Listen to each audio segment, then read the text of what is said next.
салом бинандагони азиз, барнома ахбори озодиро дар шурӯи ҳафтаи нав аз студияи марказӣ дар Прага тамошо доред. имрӯз 25 май аст ва нахост сархати мавзӯъ.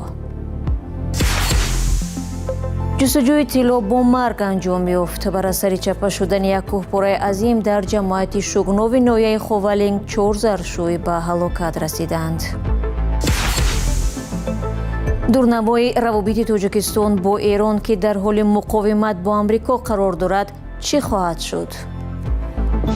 душанбе то ҳадди зиёд бо хат ва мантиқи шарикони асосии стратегии он Чин ва Русия мувофиқат мекунад. ва 6 милиса дар марги як боздоштшуда гумонбар гардидаанд. зимистони имсол баъди дастгир шудани сокини Кулоб ҷасадашро ба наздиконаш доданд. дар пайи чапа шудани як кӯҳпораи азим дар шугнови ноҳияи Ховалинг 4 нафар ба ҳалокат расиданд. хафтидагон ба коркарди тилло машғул буданд. ҳодиса рӯзи 23 май рух додааст. ду манбаи огоҳ аз ноҳияи Ховалинг дар суҳбат бо радиои Озодӣ гуфтанд ки 3 нафар аз хафтидагон сокинони ноҳияи Рӯдакӣ ва як кас аз шаҳри Бухтар мебошанд. ба гуфтаи манбаъ ҷасади 3 нафарро дирӯз ва ҷасади як тани дигарро ин субҳ аз зери сангрезаҳо пайдо карда барои ташхис ба маркази ноҳияи Ховалинг интиқол доданд. ба гуфтаи манбаъҳои радиои Озодӣ хафтидаҳо аз 19 то 42 сол доштанд. ин бори аввал нест ки ҳангоми заршӯӣ коргарон дар ин минтақа зери сангреза монда ҷони худро аз даст медиҳанд. дар ҷамоати шугнови ноҳияи Ховалинг яке аз конҳои бузурги тилло ҷойгир мебошад. дар ин ҷо дар ҳоли ҳозир 6 ширкат ба заршӯӣ машғуланд. аксари кормандони ин ширкатҳо аз дигар шаҳру ноҳияи кишвар барои кор меоянд. маъмурияти президенти Амрико Доналд Трамп таъкид мекунад ки Вашингтону Теҳрон барои расидан ба созиши ҳастаӣ хеле наздик шудаанд, вале ҳанӯз ҳам баъзе нукоти муҳими ин санад ҳалли худро пайдо накардаанд. ба қавли як мақомдори амрикоӣ ки нахост номаш ошкор шавад, тахминан 90-95% масъалаҳо ҳал шудаанд. ин манбаъ афзудааст ки созиши нав аз созиши ҳастаии давраи раисияти ҷумҳурии президент Барак Обама фарқи ҷиддӣ дорад. Доналд Трамп дар соли 2018 имзои кишварашро аз ин санад боз хондааст. ба ваҷҳи умум дар музокирот талаби асосии Амрико таъмини равои бидуни маҳдудият дар гулӯгоҳи Ҳормуз, даст кашидани Эрон аз тавлиди силоҳи ҳастаӣ ва маҳв ё худ таслими 440 килограмм урани ғанигардонидашудаи ҷумҳурии исломӣ аст. мақомдорони амрикоӣ аз эҳтимол дур намедонанд ки агар музокироти дипломатӣ ба натиҷае нарасад, Вашингтон амалиёти низомии зидди Эронро аз сар хоҳад гирифт.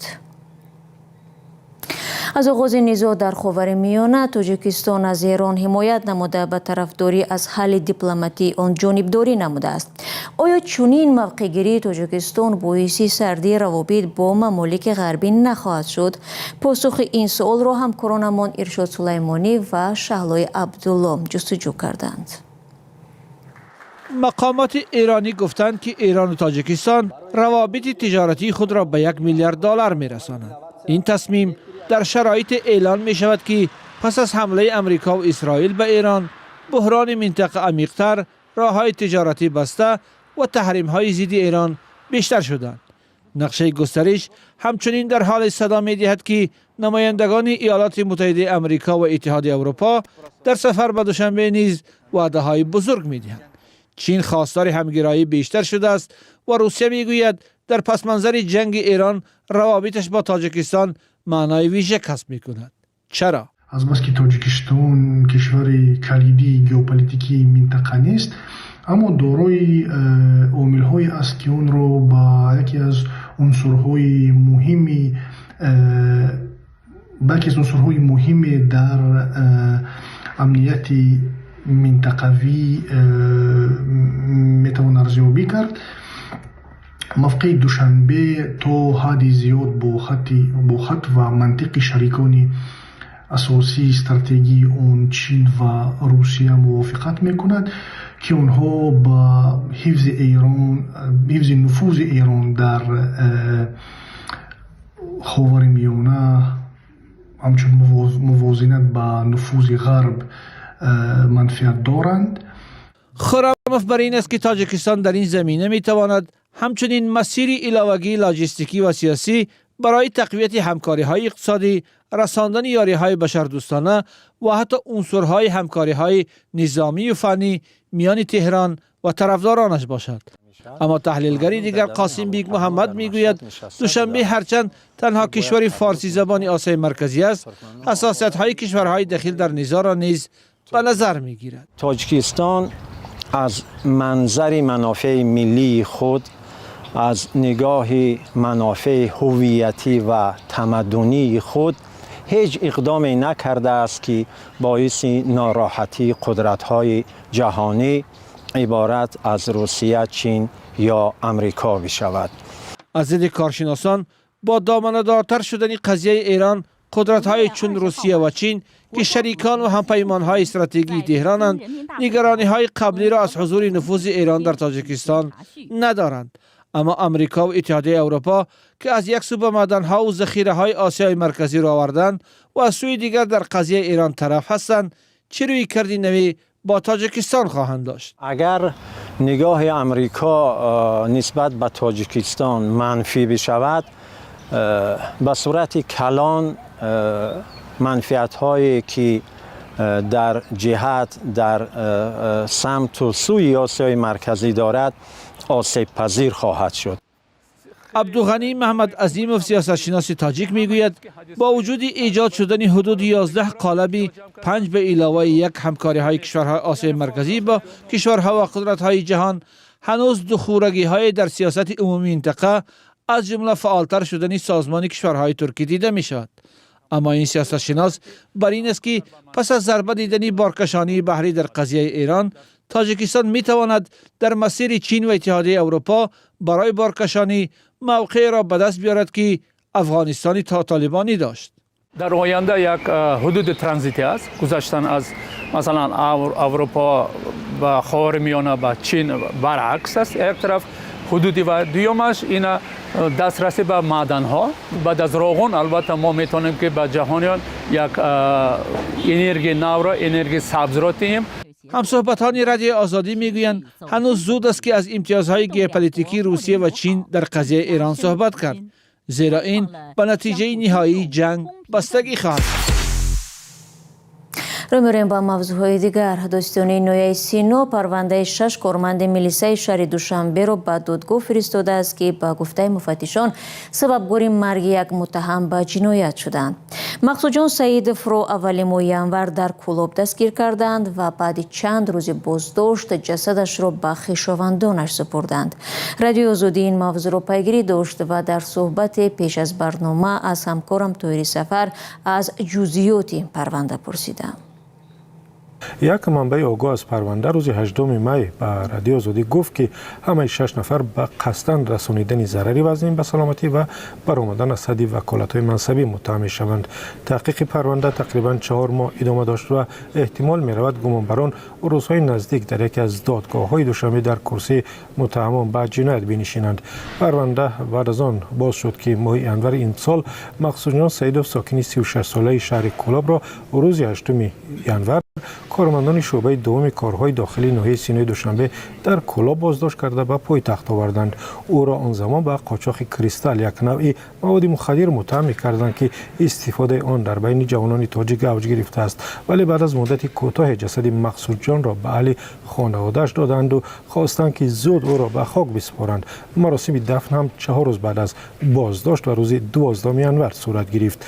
خویشاوندان جوان آن زمان نخواستند درباره حادثه با رادیو آزادی صحبت کنند، ولی چندی از دوستانش در صحبت تلفنی گفتند که در بدن مقصود جان سیاهی، کبودی و در انگشتان دستان و پایهایش آثار سوختگی عیان بود. سوال دیگر از همکارم درباره آن بود که آیا استفاده از شکنجه برای حاصل کردن اعتراف در تاجیکستان که زیاد از آن صحبت میکنند کم شده است؟ استفاده از شکنجه برای حاصل کردن اعتراف گناه همچنین یک مشکل جدی در مقامات انتظامی دانسته می شود و به دادگاه فرستادن پرونده 6 مأمور ملیسا در دوشنبه در حالی است که اول همین ماه کمیته محو شکنجه سازمان ملل از گزارش‌های پیوسته درباره بدرفتاری و شکنجه بخصوص از طرف افسران ملیسا و افسران اداره‌های امنیتی در بازداشتگاه و ضمن بازپرسی‌ها در تاجیکستان اظهار نگرانی کرد. کمیته سازمان ملل برای محو شکنجه گفت هرچند قانون‌های تاجیکستان برای بدرفتاری و شکنجه جزای سخت تعیین کردند، اما اجرای آنها کمتر به نظر می‌رسد و تعداد آنهایی که برای شکنجه زندانی یا بازداشت شده جزا گرفتند بسیار کم است. و گفته وزارت عدلیه تاجیکستان از سال 2018 تا سال 2025 تنها 13 نفر برای شکنجه جزا گرفتند، اگرچه شکایت‌های رسمی از رفتار ماموران امنیتی و انتظامی از 100 عدد هم زیادتر بوده است. سازمان ملل هم از حکومت خواسته است که برای ریشه‌کن کردن این ظهورات و رعایت حقوق انسان هر کس که نباشد زندانی یا متهم به جنایت سعی و کوشش بیشتر کند و نگذارد ماموران ملیسا یا انتظامی با خودسری حقوق مردم را زیر پا کنند. تشکرم کورم تویری سفر بود که درباره به مرگ یک متهم به جنایت گمانبر شدن 6 کارمند ملیسا صحبت کرد. سلام، اگر خط و خبر می‌خواهید ما داریم. نوید بامدادی، سرخط خبرها، اخبار تاجیکستان و جهان، گزارش‌ها و تحلیل‌ها. چی می‌گذرد و چرا؟ دانستن فهمیدن است. ضمیمه یا اپ ما را بگیرید. گزارش نوبتی برنامه اخباری رادیو آزادی به جام جهانی فوتبال بخشیده شده است که سر از 11 ایون در آمریکا، مکزیک و کانادا آغاز می‌یابد. متاسفانه بحران خاورمیانه به این جشنواره بزرگ ورزشی تاثیر خود را گذاشته است. هیئت منتخب فوتبال ایران تصمیم گرفت که قرارگاهش را از آریزونای آمریکا به شهر تیخوانا واقع در مرز مکزیک با آمریکا انتقال دهد. مقامداران اتحادیه فوتبال ایران از آن نگرانند که شاید نه همه اعضای هیئت این کشور ویزای ورود به آمریکا را دریافت کنند.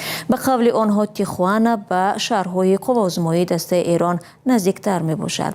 اسکندر خواجه میرزاده موضوع را ادامه می دهد. رئیس اتحادیه فوتبال ایران میگوید با اجازت فیفا اتحادیه بین المللی فوتبال اردوگاه منتخب فوتبال این کشور از شهر توسون ایالت آریزونا ایالات متحده آمریکا به شهر تیخوانا مکزیک انتقال داده شد. مهدی تاج در نوار در شبکه‌های اجتماعی ابراز داشته است که به این وسیله مشکل روادید سفر هیئت ایران به آمریکا از بین خواهد رفت و احتمال آنها با پرواز مستقیم از ایران به مکزیک سفر کنند. ویژگی‌های این کمپ اینه که کلی امکانات تمرینی از قبیل چمن و استخر و سالن بدنسازی و همه رستوران اختصاصی و همه امکاناتی که لازمه داره و بسیار هم عالیه. ورزشگاهی بسیار زیبا و مدرنیه و فاصلش هم برای ما در 2 بازی که باید در لس آنجلس انجام بدیم با پرواز 55 دقیقه است که فوق‌العاده نسبت به جای قبلی که در توسان آریزونا بود فاصله کمتریه و این از این بابت ما یه امتیاز خیلی خوبی. تا حال فیفا در این باره اطلاع رسمی پخش نکرده است. منتخب فوتبال ایران در گروه جی داوطلبان جام جهانی فوتبال قوازمایی خواهد کرد. ابتدا در تاریخ 15 ایون دسته ایران با فوتبالبازان زلندیای نو در ورزشگاه شهر لس آنجلس ایالت کالیفرنیا، سپس 21 ایون باز هم در همین ورزشگاه لس آنجلس با منتخب فوتبال بلژیم روبرو شده. بعد از آن 26 ایون در شهر سیاتل ایالت واشنگتن با دسته منتخب مصر قوازمایی می کند. جام جهانی فوتبال برای اولین بار در 3 کشور ایالات متحده آمریکا، مکزیک و کانادا برگزار شده. در آن برای اولین بار 48 دسته منتخب فوتبال اشتراک خواهند کرد. و مقامات انتظامی در ناحیه دنغره یکی از کارمندان شبکه تقسیمات برق ناحیه را با اتهام فریب مردم و زیان رساندن به این مؤسسه دستگیر کردند. زیان 30,000 سومانی حساب شده است. حالا این ناظر سابق به ساختکاری و تغییر دادن اطلاعات کامپیوتری متهم می شود. جزئیات این خبر را در وبسایت ما پیدا کنید. دوستان عزیز 15 دقیقه که در اختیار داشتیم به پایان میرسد. تشکر که با ما بودید. برای آگاهی از آخرین خبرهای تاجیکستان و جهان می توانید به سامانه رادیو آزادی وارد شوید.